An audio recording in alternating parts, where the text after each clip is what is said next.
La 6e conférence internationale de Tokyo sur le développement de l'Afrique a refermé ses portes le 28 août dernier au Kenya. La moisson a été fructueuse pour la Côte d'Ivoire. Les autorités japonaises et ivoiriennes ont signé plusieurs accords, notamment dans les domaines du développement durable et de la santé. Plus d'un mois après la campagne nationale de vérification des instruments de mesure dans les marchés, les grandes surfaces et les stations-service, quel bilan dressé?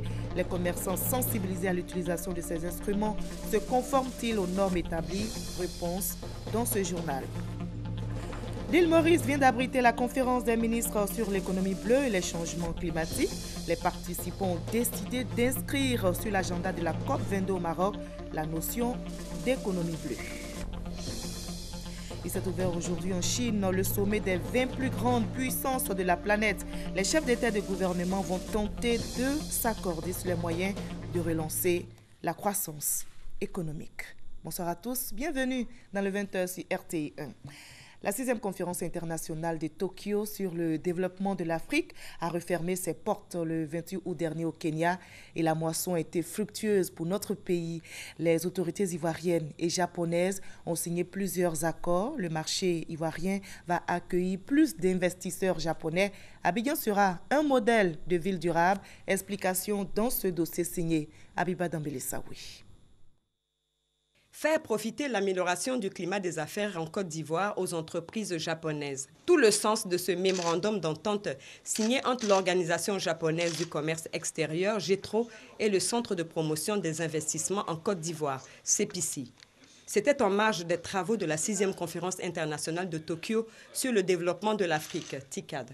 Au-delà des opportunités d'investissement que va favoriser ce mémorandum d'entente, la Côte d'Ivoire devrait aussi bénéficier de l'expérience japonaise en matière d'industrialisation.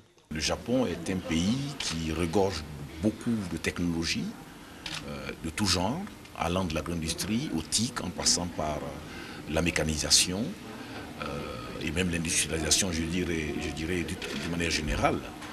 Donc aujourd'hui, l'objectif, c'est de pouvoir attirer ces technologies-là dans notre pays, pour accompagner l'industrialisation de notre pays. Autre retombée de la TICAD 6 pour la Côte d'Ivoire, le choix d'Abidjan comme ville pilote de la coopération franco-japonaise pour les villes durables en Afrique. Plus clairement, la France et le Japon s'engagent à mutualiser leurs efforts en matière de développement des infrastructures pour faire d'Abidjan un modèle de ville durable en Afrique dans les 2 années à venir. C'est à Nairobi qu'un tel engagement a pris effet avec la signature d'un mémorandum de coopération entre le gouvernement ivoirien, l'Agence française de développement, l'AFD, et l'Agence japonaise de coopération internationale, JICA. Ces 2 structures s'engagent ainsi à coordonner leurs interventions actuelles visant à doter la capitale économique ivoirienne d'infrastructures à même de relever les défis liés au développement durable. Tel le projet d'aménagement de l'échangeur d'amitié ivoiro-japonaise qui sera bâti à Marcory pour plus de 27 milliards de francs CFA financé par le Japon, ou encore le programme d'urgence eau potable d'Abidjan financé par l'Agence française de développement via le premier contrat de désendettement et de développement pour environ 15 milliards de nos francs. Je crois que ce programme avec la France et le Japon est une promesse pour l'Afrique. Évidemment, les Africains ont des efforts à faire en termes de gouvernance, en termes de vision à exprimer, et l'implication du secteur privé permettra de créer l'emploi, mais également des infrastructures importantes. Autre bonne nouvelle pour la ville d'Abidjan en provenance du Kenya, c'est la réhabilitation prochaine des centres hospitaliers universitaires de Cocody et de Trècheville, ce grâce à l'assistance technique d'une structure japonaise. Nous venons de signer donc un MOU qui donne un sens, n'est-ce pas, à ce projet de réhabilitation de nos 2 CHU.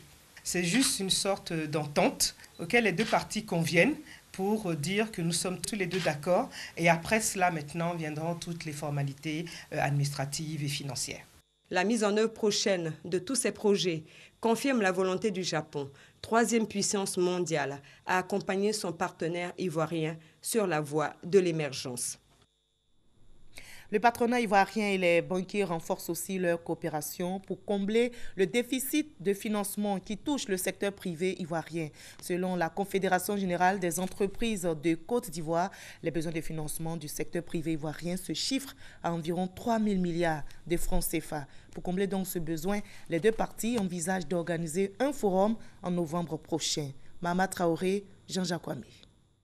Confié au président des banquiers de Côte d'Ivoire, la Commission Financement du secteur privé, la Confédération générale des entreprises de Côte d'Ivoire, CGC, a vu juste en le faisant, car Souleymane Diarra-Souba vient de trouver un début de solution au déficit de financement qui frappe le secteur privé ivoirien et en particulier les PME, petites et moyennes entreprises. Sa trouvaille, la finance s'engage, nom donné au forum qui réunira autour d'une même table tous les acteurs de la chaîne de financement du secteur privé. Les banques, c'est vrai, travaillent, mettent en place un volume de financement chaque année pour des PME, PMI, pour différentes entreprises locales, mais qui ne sont pas forcément connues du public. Donc pour une première fois, ces engagements seront communiqués au public. Et ce qui est intéressant, c'est que ces engagements également seront suivis par nous, par le secteur privé, et seront évalués une année après. Il faut au secteur privé ivoirien environ 3 000 milliards de francs CFA pour combler ses besoins de financement. Si les banquiers se disent disposés à jouer leur part, ils attendent en retour des garanties. L'État ivoirien doit jouer un rôle, notamment par exemple à travers l'existence de fonds de garantie. Les PME elles-mêmes doivent jouer un rôle dans le cadre de la professionnalisation de leur activité, dans la transparence de leurs états financiers et bien évidemment dans la compétence des dirigeants qui portent les projets à financer. Le forum dénommé La Finance s'engage se tiendra le 24 novembre prochain dans les locaux de la Banque africaine de développement à Abidjan, une institution qui soutient pleinement cette initiative.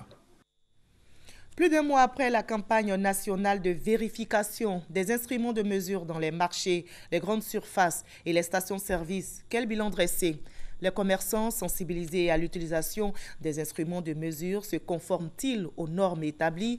Existe-t-il encore des instruments de mesure défaillants sur les marchés? Élément de réponse avec notre reporter Herman Niamien. Petit marché de Cocody, marché Gouro d'Agamé. Dans ces deux marchés, comme dans tous les marchés d'ailleurs et les grandes surfaces, les instruments de mesure sont beaucoup utilisés dans le commerce. Ils servent à mesurer la quantité de certaines marchandises. Mais souvent, la quantité indiquée par certains de ces instruments de mesure ne reflète pas la réalité. Pourtant, poser cette question à un commerçant, il te dira que son unité de mesure n'est pas défaillante. Chez nous ici, quand il pèse 1 kg, c'est 1 kg. Quand il pèse demi-kilo, c'est demi-kilo. Il n'y a jamais de client qui dit que le kilo, ça ne rentre pas.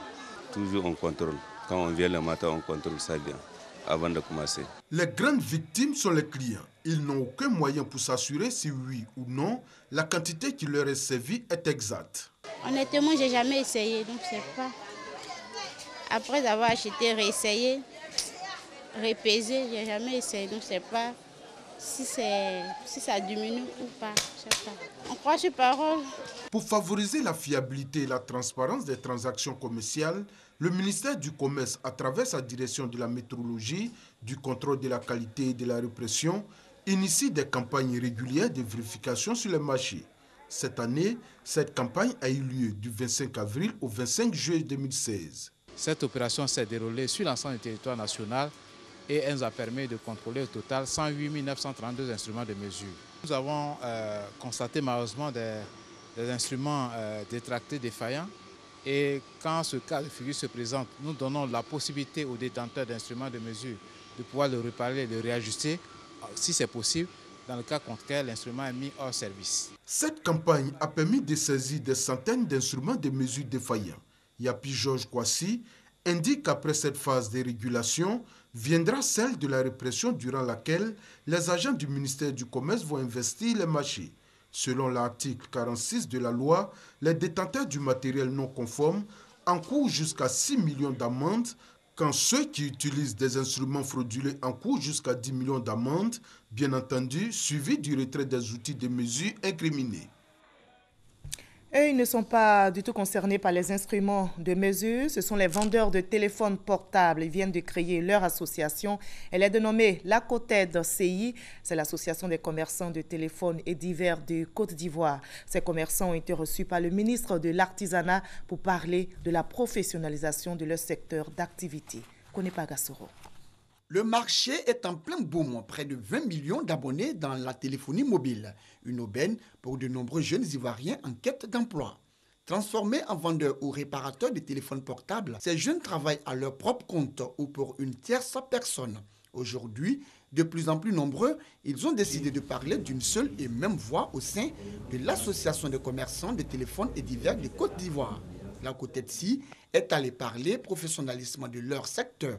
Le secteur informel ou encore l'économie noire fait échapper des recettes énormes à l'État de Côte d'Ivoire. Les intégrer dans un cadre plus formel et professionnel, c'est contribuer à la compétitivité de l'économie, s'est réjoui le ministre Anzoumana Moutaye. C'est une phase très importante de pouvoir créer des emplois. Et comme ceux qui sont dans ce secteur, des vendeurs de téléphones et des cabines téléphoniques, ça se compte par des milliers. Voyez-vous, si demain cela bascule dans le formel, ne serait-ce qu'avec une petite contribution au budget de l'État, cette contribution-là, multipliée par le nombre qu'ils sont, je pense que ce sera quand même un paquet assez important. Et je crois que nous sommes prêts à travailler ensemble, à leur apporter la formation nécessaire dont ils ont besoin, les renforcements des capacités dont ils ont besoin, pour qu'ils puissent rentrer dans l'écosystème que nous allons mettre en place et qui va permettre de les accompagner afin de pouvoir obtenir des financements dont ils ont besoin pour accroître leurs activités. 20 milliards de francs CFA, c'est environ ce que le secteur de vente des téléphones mobiles apporterait aux caisses de l'État. Aider à faire évoluer ce corps de métier serait une autre réponse au chômage des jeunes. Et nous partons maintenant pour l'île Maurice qui vient d'abriter la conférence des ministres sur l'économie bleue et les changements climatiques. Les participants ont décidé d'inscrire sur l'agenda de la COP22 au Maroc la notion d'économie bleue, une notion vue comme une nouvelle opportunité pour les États africains de tirer des meilleures ressources de la mer et de lutter contre les changements climatiques. On en sait plus avec notre envoyé spécial Victorine Yaoyoboui. La conférence des ministres sur l'économie bleue et le changement climatique a mobilisé à l'île Maurice 19 pays côtiers et insulaires de l'Afrique. Au bout de 2 jours de travaux, les représentants de ces États ont insisté sur les impacts du changement climatique déjà observés dans de nombreuses situations et régions. Les participants ont été convaincus qu'il est possible de développer les économies océaniques, notamment la biotechnologie marine, le tourisme durable, les énergies renouvelables, en plus de la pêche et du transport maritime. L'économie bleue est un nouveau concept, certes, pour les pays côtiers africains, mais c'est une opportunité que nous devons mettre en valeur. En quoi faisant? En allant vers l'exploitation de cette mine d'or. On l'appelle l'économie bleue, on peut l'appeler aussi l'or bleu. Les pays africains qui se sont retrouvés ici à l'île Maurice ont le devoir de réfléchir ensemble de comment nous devons mutualiser nos efforts pour mieux valoriser les potentialités de cet espace marin et mieux tirer les bénéfices. Pour la Banque mondiale, initiatrice de la conférence en collaboration avec l'île Maurice, c'est un succès. On a réussi à mettre le débat de l'océan au cœur du développement économique. Et nous sommes sortis avec un communiqué très puissant de 10 points dans lequel un des éléments importants, c'est de demander à la communauté internationale, incluant la Banque mondiale, la Banque africaine de développement, ainsi que la FAO, de préparer un paquet de projets d'investissement soutenables. Et aussi un appel à la COP22, qui est la COP de l'Afrique, qui va avoir lieu à Marrakech, de discuter de l'économie bleue et de la mettre sur la table des discussions des chefs d'État. Prochaine étape après Port-Louis à l'île Maurice, Lomé au Togo le mois prochain pour peaufiner cette vision de l'économie bleue afin de lui donner un contenu clair. Une Afrique qui parle d'une seule voix, il n'y a pas de raison que cette voix ne soit entendue à ce rendez-vous mondial. Ici en Côte d'Ivoire, vous êtes certainement nombreux à vous demander comment se porte le CHU de Cocody après la réhabilitation de ses services d'urgence. Quelle est la capacité d'accueil? Comment travaille le personnel des services d'urgence? Quelles sont les voies de recours des patients en cas d'insatisfaction? Autant de questions qui ont été posées au directeur général du CHU de Cocody. Dr Youssoufou Meïté était l'invité du magazine du dimanche au journal des 13h présenté par Fatou Fofana. Voyons un extrait de cet entretien. Il faut saluer tous les efforts qui ont été faits pour mettre à notre disposition ce service des urgences qui est une grande fierté parce que le gouvernement ivoirien avec, au niveau de notre ministère, Dr Raymond Goudou Kofi, attache du prix à ce que la prise en charge des patients au niveau des urgences soit la plus parfaite possible, soit la plus efficace possible. C'est vrai que nous avons une capacité de 96 lits, mais on a une zone qui nous permet de multiplier cette capacité d'accueil jusqu'à 150 voire 200. Donc nous avons un plan de débordement. Vous allez voir, nous avons un grand hall qui est à même de recevoir des lits supplémentaires. On l'a vu dans l'élément. Donc, c'est vraiment une grande aubaine pour nous.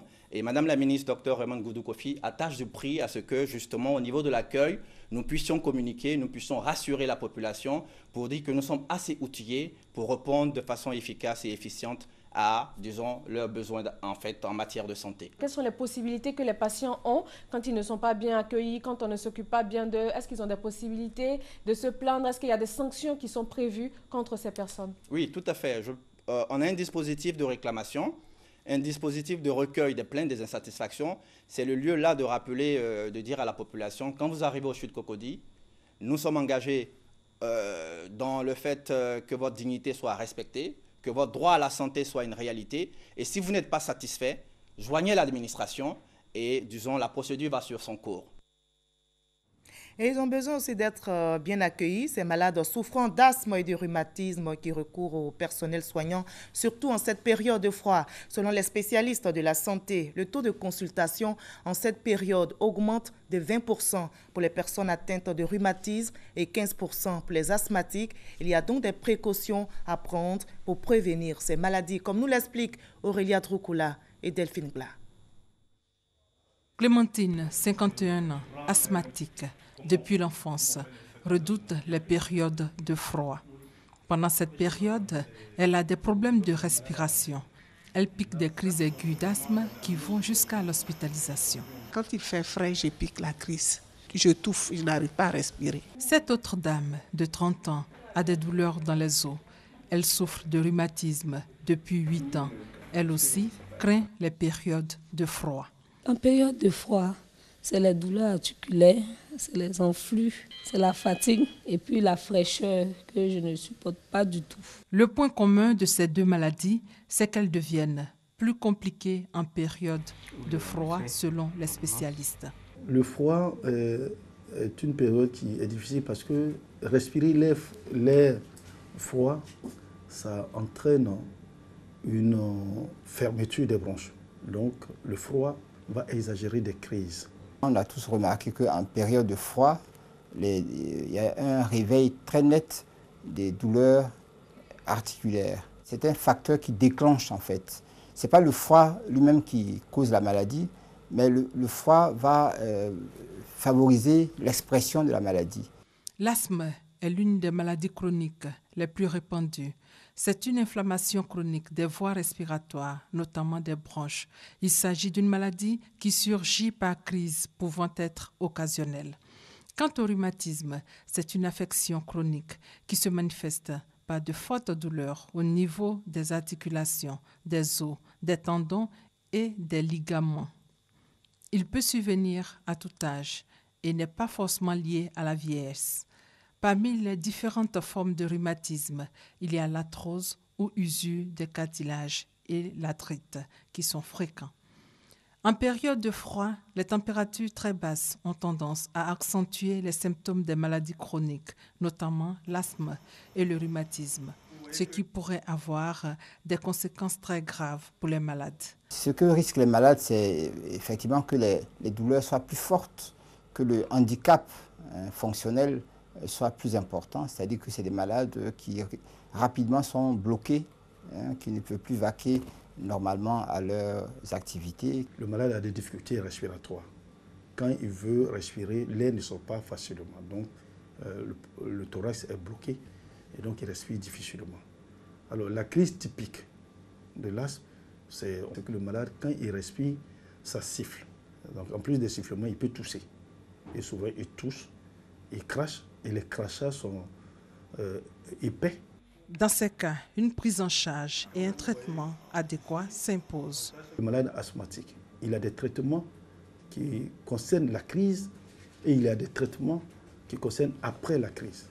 Un patient qui a des douleurs qui sont tenaces, des douleurs qui persistent, doit aller voir un médecin et le traitement comportera 2 volets. Il y a un volet préventif et puis un volet curatif. Voilà.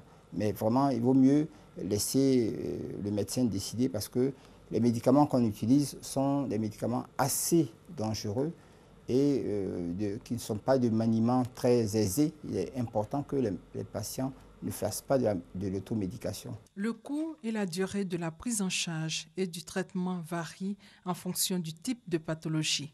Pour les spécialistes, mieux vaut prévenir que guérir. Il faut savoir se couvrir, il faut s'habiller chaudement, porter de la laine, éviter d'exposer les parties du corps qui peuvent prendre froid. Donc, il faut bien entendu privilégier l'eau tiède ou l'eau chaude. Il ne s'agit pas d'aller se laver à l'eau froide pour encore réveiller certaines douleurs articulaires. Ce qu'il faut éviter le plus souvent, c'est de prendre des kilos, parce que les articulations, d'une façon générale, supportent très mal les prises exagérées de poids. Il faut aérer les maisons, il faut essayer d'éviter la poussière, préférer les sports dans les salles un peu surchauffées quand c'est possible. En Côte d'Ivoire, en cette période de froid, le taux de consultation connaît une forte hausse dans les services de pneumologie et de rhumatologie du CHU de Cocody. 15 à 20 personnes sur 100 habitants souffrent d'asthme. La prévalence actuelle est de 15% selon les spécialistes. On constate aussi une augmentation de 20% de taux de consultation chez les personnes atteintes de rhumatisme. 200 patients qui souffrent de rhumatisme sont consultés en moyenne par semaine, 800 par mois et environ 4000 par an. Le pays enregistre 2 services de rhumatologie à Abidjan et à Boaké. Voilà, c'était le dossier santé de cette édition signé Aurélia Troukoula, Delphine Blanc. Dans l'actualité politique à présent, la coalition des leaders du parti au pouvoir CLPP s'engage à sensibiliser en faveur du oui au projet de référendum en vue de la nouvelle constitution. La campagne qui va démarrer vise à expliquer aux populations le bien fondé de ce projet et surtout les inciter à voter en faveur du oui au référendum. Salimatou Dia, Sidonie Davila.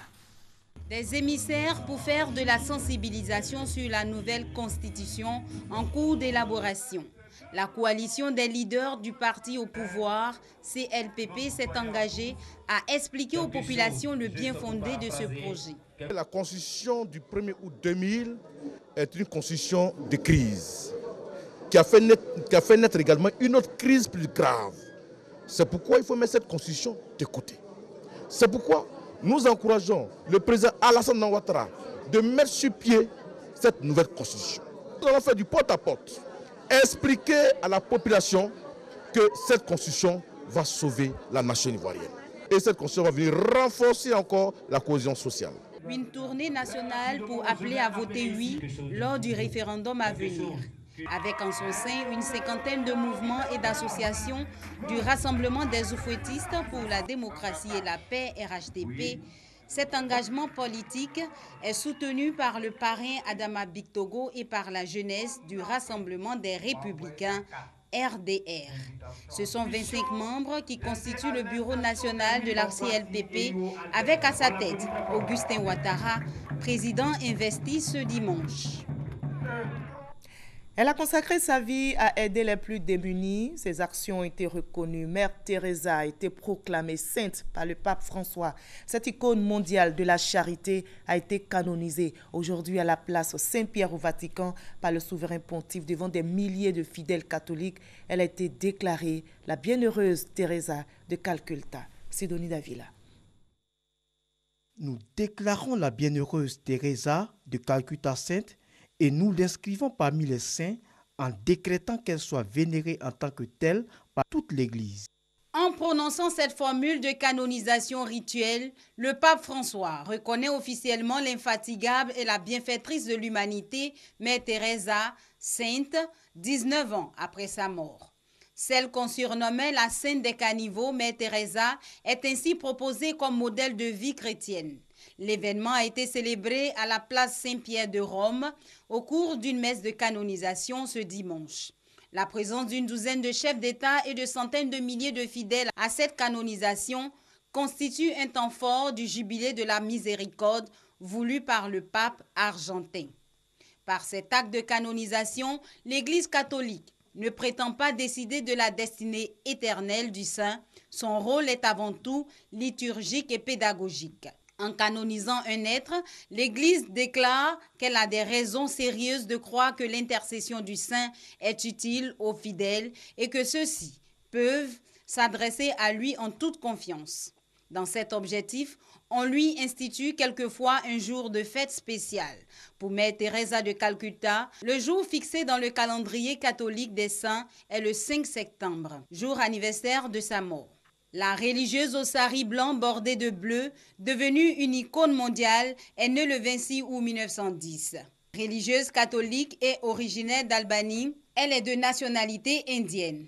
Prix Nobel de la paix en 1979, Mère Teresa est cette femme tenace et pragmatique, d'une immense tendresse envers les rejetés. Elle s'était aussi faite l'avocate obstinée de la morale de l'Église. Mère Teresa de Calcutta est surtout connue pour son action personnelle caritative. Et loin du Vatican, en Chine, s'est ouvert aujourd'hui le sommet des 20 plus grandes puissances de la planète.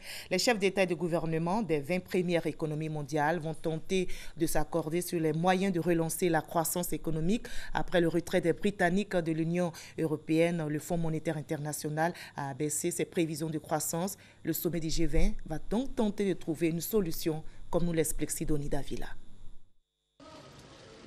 Ils sont nombreux les sujets sur lesquels vont plancher les pays les plus riches de la planète. Tant au plan économique que diplomatique, les dirigeants des 20 pays que constitue le G20 vont aborder la question d'innovation et de la relance des échanges mondiaux. Le climat avec la mise en œuvre de l'accord de Paris, de même que la transparence fiscale, après les révélations des Panama Papers, sont à l'ordre du jour. La lutte contre le financement du terrorisme, un point important pour tous ces dirigeants, est au centre des débats. Parlant de sécurité, la Chine, pays organisateur du G20, a d'ailleurs pris les grands moyens pour assurer la sécurité des chefs d'État en vue de garantir un sommet sans encombre. À Hangzhou, dans l'est de la Chine, où se tient la rencontre, le gouvernement communiste a invité les 9 millions d'habitants de la ville à partir en vacances en prévision du sommet. Il a également décrété la fermeture obligatoire des écoles, collèges et universités. Pour l'organisation d'un événement de cette envergure, comme le G20, la Chine est à son premier coup d'essai et le pays de Xi Jinping ne veut pas manquer l'occasion de briller sur la scène internationale et de redorer son blason vis-à-vis du monde et de ses rivaux politiques. Connu dans le rap français avec le groupe hors section d'Arceau avant de se lancer dans une carrière solo, Maître Jim a donné une série de concerts à Abidjan. Le clou de ses spectacles a eu lieu hier samedi à l'Ivoire Golf Club où il a communié avec ses nombreux fans.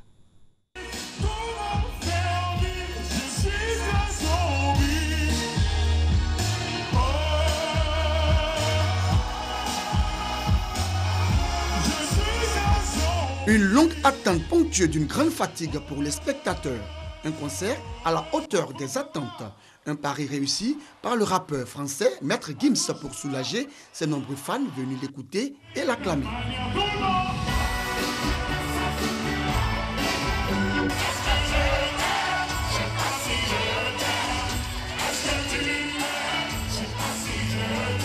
Ce moment d'intense communion avec son public a été l'occasion pour lui d'égrainer quelques titres des sections d'assaut, groupe auquel il appartenait avant d'entamer une carrière solo.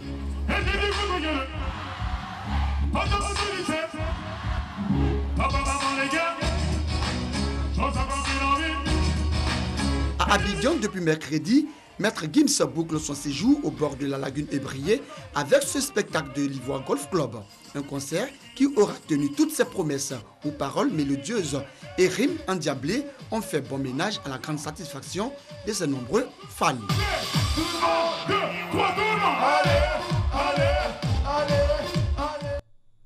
Reportage réalisé par Isayo et Kone Pagasoro. Fin de cette édition. Merci de nous suivre à travers le monde.